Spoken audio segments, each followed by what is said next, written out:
What's up, everybody? It's Miles Davis, favorite nerd, and today we are looking at the Studio Series Jazz. This is on loan to me from Pinkerton. That's Chris, co-host of Nerd Rage Radio, CEO of Crashbox Customs, founding member of the Realm of Collectors, I believe. Could be wrong about that, but I think so. If you're nasty, he's getting all these, it seems like. I don't know.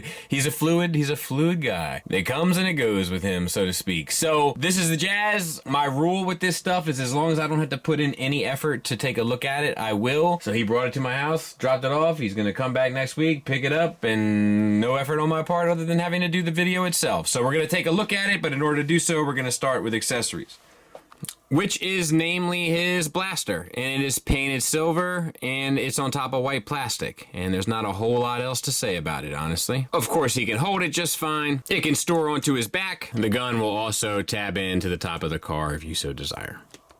So now we can kind of talk about the figure. I'm going to bring the light down a little bit to try to back off that white.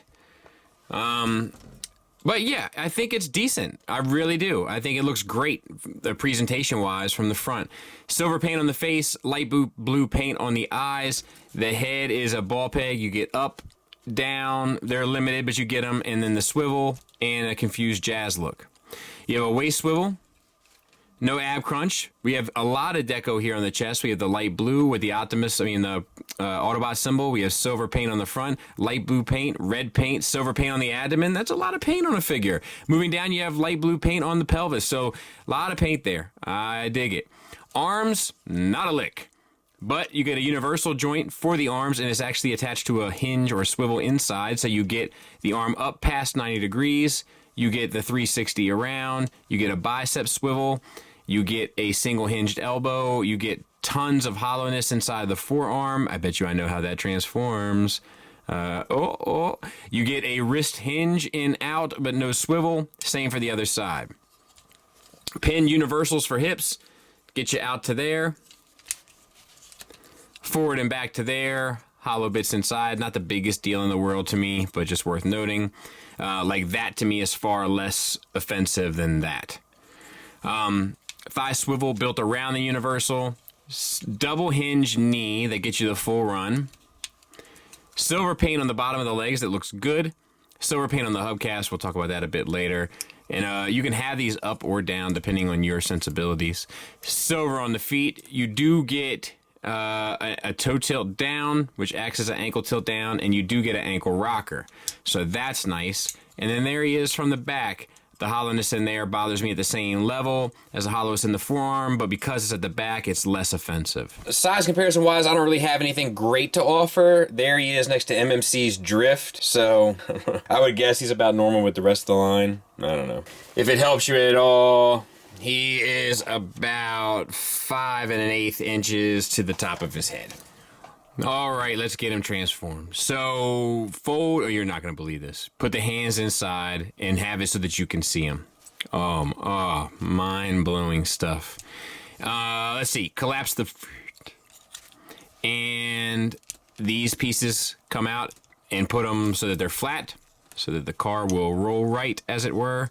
And then because of the hollowness in the back of the legs, there's nothing you have to do other than rotate them down.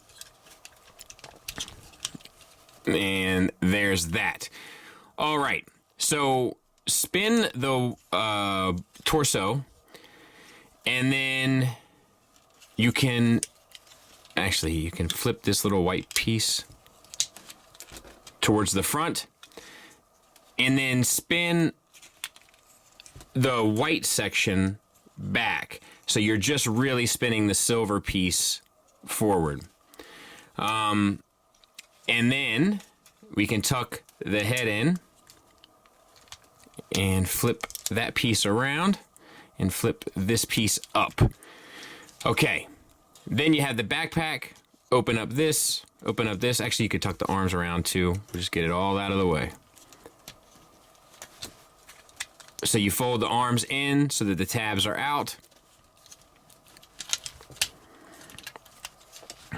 Open up your doors here. Bring out this section, bring this piece down,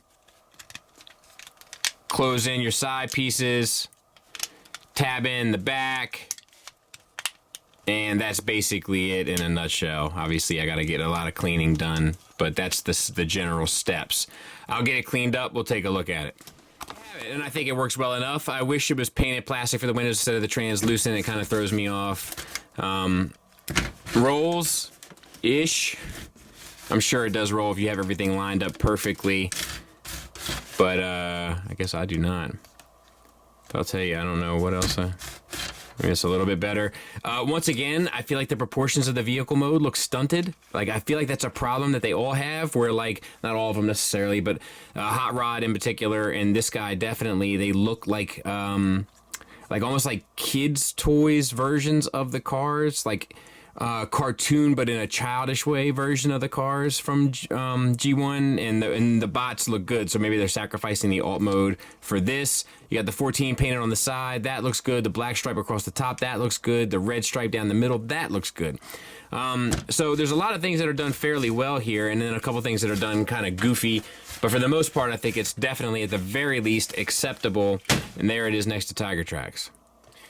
Negatives wise, let me go ahead and get started. The hollowness in the forearms and the back of the legs to me is kind of too much, and a flap there on both would have solved that problem. 4 pieces of plastic and it would have been good to go. You can say the same thing for the stuff in the thighs. It doesn't bother me as much because they do have that little bit of detail in there. However, that's purely material saving as well. Also, no wrist swivel kind of seems like a real bummer. But let me say this, I would have forgiven all of that at the $14 price point. The problem is that this is at a $20 price point competing with a lot of other $20 figures in the line, and this is where I can't put it in the same category that I put their Hot Rod, which I do think is appropriate for $20. And that's my biggest issue here.